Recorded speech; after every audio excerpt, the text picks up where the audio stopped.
Olá, seja bem-vindo ao canal Seu Bolso, Seu Dinheiro. Vamos conversar um pouco sobre dúvidas cruciais a respeito das aposentadorias, benefícios e direitos junto ao INSS.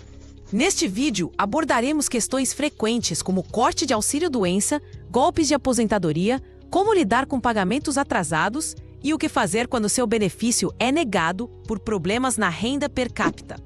Fique atento, porque uma das informações mais impactantes que você precisa saber é que, mesmo se o INSS cortar seu benefício por incapacidade, você ainda pode ter o direito de reverter essa decisão na justiça, especialmente se sua condição médica persistir e você não tiver condições de trabalhar.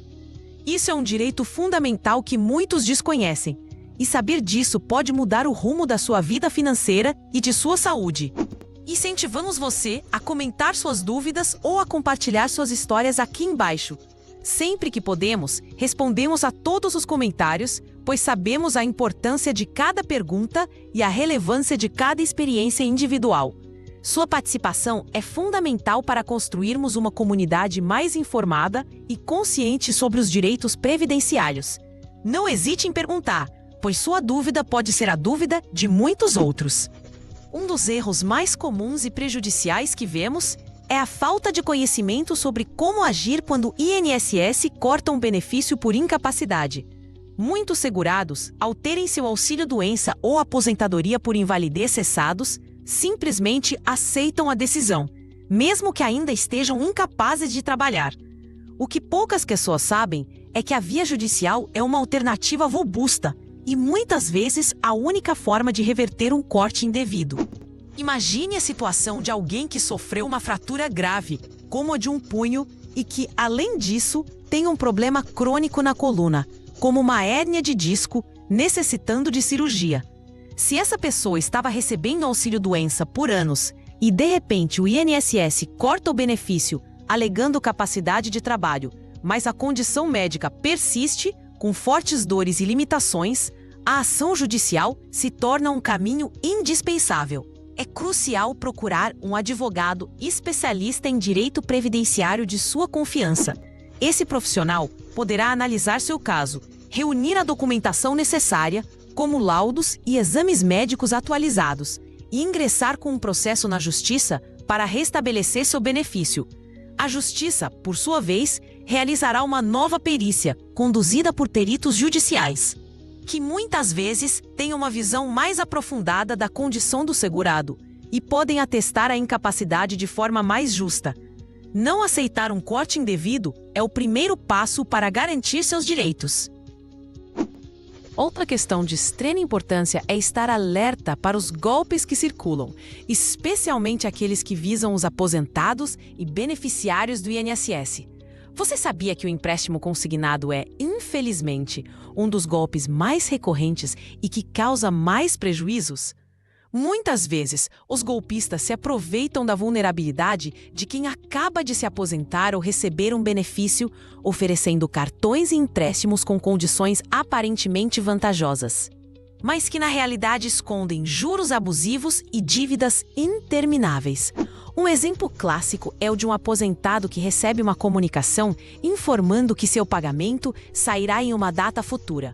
Mas, ao verificar no canal oficial, como o telefone 135, descobre que não há registro de tal benefício. Isso é um forte indício de golpe. A regra de ouro é: se desconfiar, ligue para o número oficial, o 135, ou vá diretamente à sua agência bancária ou posto do INSS. Nunca clique em links suspeitos. Não forneça seus dados pessoais por telefone ou mensagens. E desconfie de ofertas muito boas para serem verdadeiras. O INSS e os bancos jamais pedirão senhas ou dados bancários por telefone ou e-mail. Se você já caiu em um golpe de empréstimo consignado, onde a dívida parece nunca ter fim, a primeira medida é pegar o contrato assinado, analisar as cláusulas, a data de término e os juros. Em muitos casos, é possível recorrer ao PROCON ou a um advogado para renegociar a dívida, verificar a legalidade dos juros e até mesmo identificar se o contrato já não deveria ter sido encerrado. Muitos contratos de empréstimo consignado, infelizmente, continuam descontando valores mesmo após o prazo de quitação. Quando o assunto é o andamento dos processos, muitos segurados se deparam com termos que parecem complexos, como transferência, projeto piloto, descentralização. O que isso realmente significa para o seu benefício?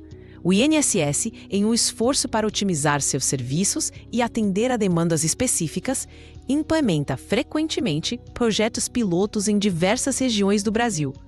Isso pode significar que seu processo, ou uma etapa dele, como uma perícia, seja transferido para uma agência especializada. Por exemplo, o INSS está desenvolvendo agências piloto para atender crianças com autismo ou outras necessidades especiais. Se o processo de uma criança costuma ser realizado em uma agência geral, ele pode ser transferido para essa agência piloto, que possui estrutura e profissionais mais preparados para lidar com as particularidades de casos desse tipo. Essa descentralização visa um atendimento mais eficiente e humanizado. No entanto, é fundamental que o segurado seja devidamente informado sobre essas transferências para não se sentir desamparado. Se você se deparar com essa frase em seu processo, não se desespere. É um indicativo de que o INSS está buscando uma melhor gestão interna, mas é sempre válido buscar informações adicionais para entender onde seu processo está e qual o próximo passo. A transparência do órgão, nesse sentido, é algo a ser continuamente aprimorado para a tranquilidade dos segurados. A demora nos pagamentos atrasados de aposentadorias é uma realidade frustrante para muitos. Imagine um aposentado desde o ano de 2020, mas cuja carta de concessão é de 2019, e que mesmo após 7 anos ainda não recebeu os valores retroativos. A indignação é justa, afinal, são direitos que deveriam ter sido pagos há muito tempo. A principal razão para essa demora, muitas vezes, reside na jurisdição em que o processo tramita. Se o processo estiver na Justiça Estadual, o tempo de espera tende a ser consideravelmente maior do que na Justiça Federal. Isso ocorre porque, na Justiça Estadual, os processos precisam ser remetidos para os tribunais regionais federais para a liberação dos pagamentos. Já na Justiça Federal, os trâmites são mais diretos e, consequentemente, mais rápidos. Se você está nessa situação e já tem um advogado, é fundamental que ele acompanhe de perto o andamento do processo, verificando a fase em que se encontra e cobrando as instâncias responsáveis. É inaceitável que um segurado precise esperar tantos anos por um direito que já lhe foi reconhecido. A busca pela efetividade da justiça é um caminho que os advogados podem e devem percorrer em nome de seus clientes. Para aqueles que contribuem de forma autônoma e buscam aposentadoria por idade, a questão da continuidade das contribuições é vital. Uma segurada que já trabalhou com carteira assinada, hoje fica em casa e está pagando o INSS pelo código 1163. Ela fará 15 anos de contribuição e tem 47 anos de idade. A dúvida é se pode parar de pagar. A resposta é que, embora os 15 anos de contribuição sejam o mínimo para a aposentadoria por idade, a idade dela ainda é muito baixa. No Brasil, com as regras atuais, a mulher precisa completar 62 anos de idade para se aposentar. Se ela parar de contribuir agora, ela perderá a qualidade de segurada, o que significa que, em caso de alguma doença ou acidente, ela não estará amparada pelo INSS para receber auxílio-doença ou outros benefícios. A orientação é continuar contribuindo, mesmo que seja um mínimo, pelo menos 2 vezes ao ano, para manter a qualidade de segurada. É um investimento em sua segurança e tranquilidade futuras. É uma pena que, com as constantes mudanças nas regras, muitos se sintam perdidos e desinformados sobre o que realmente precisam fazer para garantir seu futuro. Outro ponto que gera muita angústia e frustração é a negação de benefícios, como BPC-LOAS. Por questões de renda per capita, mesmo quando a deficiência é evidente, imagine uma pessoa com degeneração macular desde 2019, que já perdeu a visão de um olho e tenta, sem sucesso, conseguir o BPC. Ela tem 62 anos e quando a visão piora, a vida fica ainda mais difícil. Mesmo com todos os laudos e tendo entrado na justiça, o benefício foi negado. A causa mais comum para essa negativa é, de fato, a má elaboração do cálculo da renda per capita. O BPC-Loas é um benefício assistencial destinado a idosos ou pessoas com deficiência que comprovem não possuir meios de prover a própria subsistência ou de tê-la provida por sua família. O critério de renda é rigoroso. A renda familiar por pessoa deve ser inferior a 1/4 do salário mínimo. O problema é que muitas vezes as pessoas não sabem como fazer esse cálculo corretamente, incluindo na renda familiar pessoas que não desejariam ou não deduzindo despesas que são legalmente dedutíveis, como gastos com medicamentos, fraldas, alimentação especial e outros custos decorrentes da deficiência. É fundamental procurar auxílio especializado para montar esse cálculo de forma precisa, garantindo que todas as deduções permitidas sejam aplicadas e que o perfil de renda seja adequadamente apresentado. Não é raro que pessoas que realmente têm direito acabem sem o benefício por falhas na documentação ou na apresentação dos dados financeiros. É uma situação desanimadora ver que, mesmo com uma condição de saúde tão grave, a burocracia e a falta de informação possam impedir o acesso a um direito tão básico. A aposentadoria para quem trabalhou em diferentes regimes e com longos períodos sem contribuição também gera muitas dúvidas. Uma pessoa que trabalhou com carteira assinada de 1986 a 1996, ou seja, 11 anos, e só voltou a contribuir como autônoma em fevereiro de 2014, e que em outubro fará 60 anos, pergunta se pode dar entrada na aposentadoria. Infelizmente, a resposta é que ela ainda não pode. Embora tenha mais de 15 anos de contribuição, a idade mínima para mulheres é de 62 anos. Além disso, ela tem uma lacuna muito grande de tempo sem contribuir, o que dificulta o enquadramento em alguma regra de transição que permitiria a aposentadoria antecipada.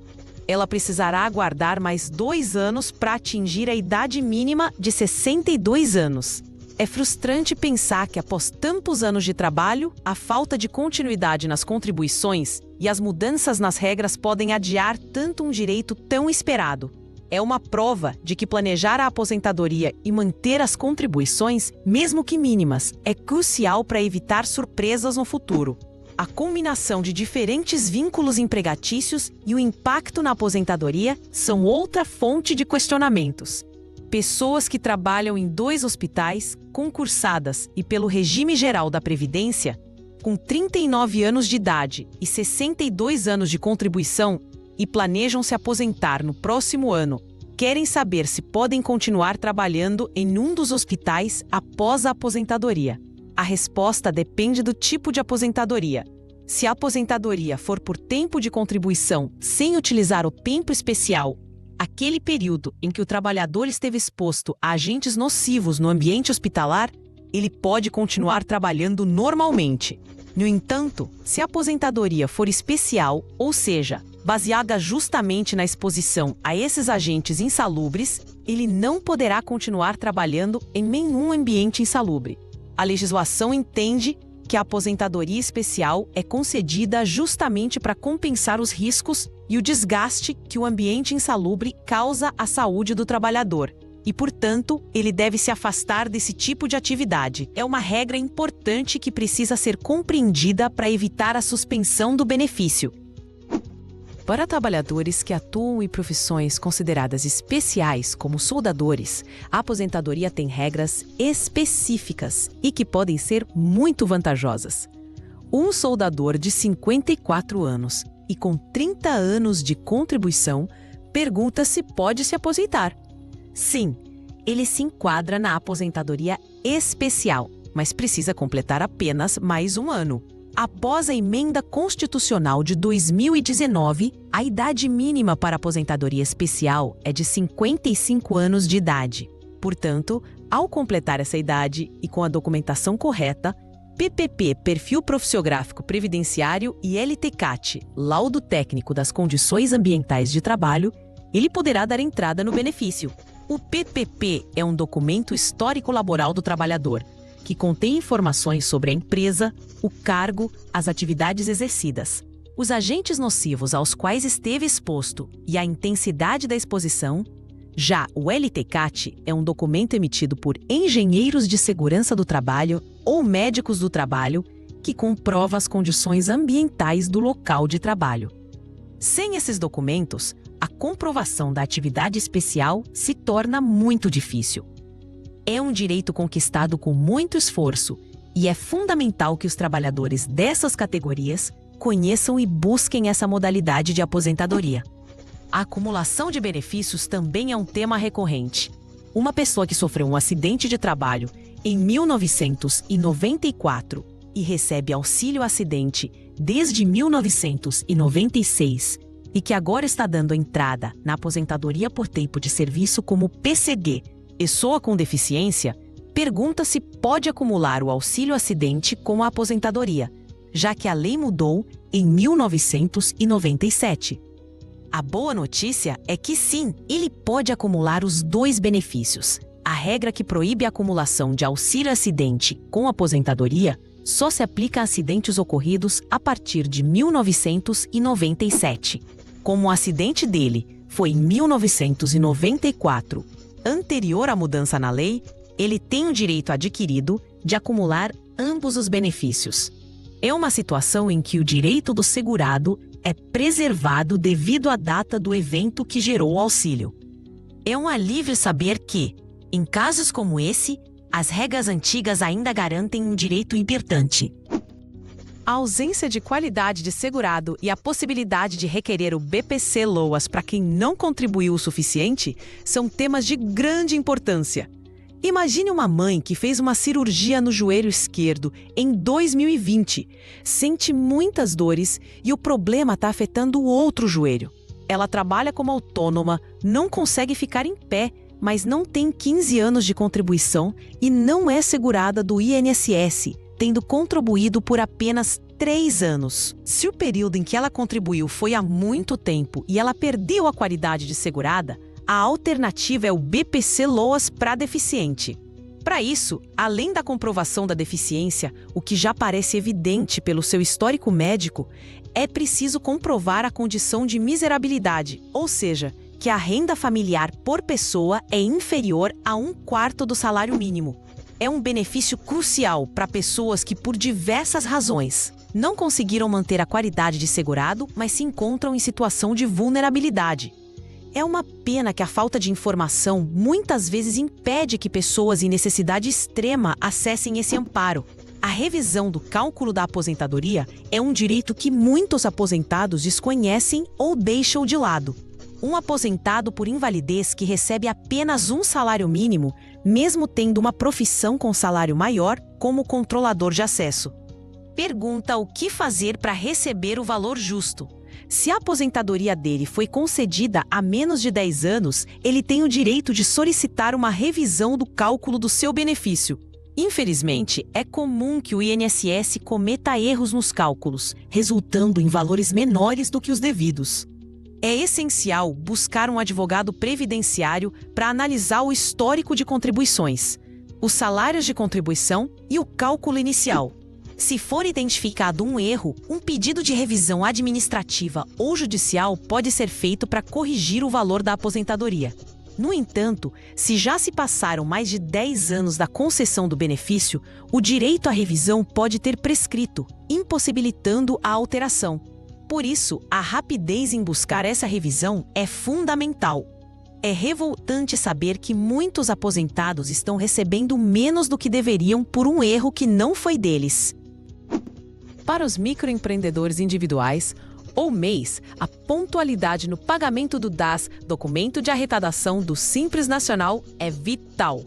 Um MEI que sofreu um acidente e teve seu benefício indefinido por estar com o DAS em atraso há mais de 2 anos, mesmo tendo feito um acordo de parcelamento, enfrenta uma situação delicada.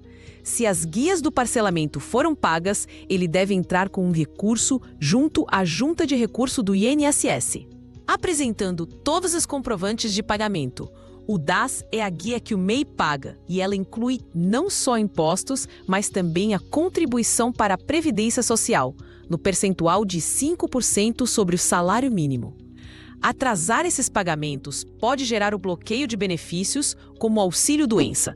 É fundamental que o MEI mantenha seus pagamentos em dia e, caso pare de exercer a atividade, comunique ao portal do empreendedor para evitar a geração de dívidas futuras.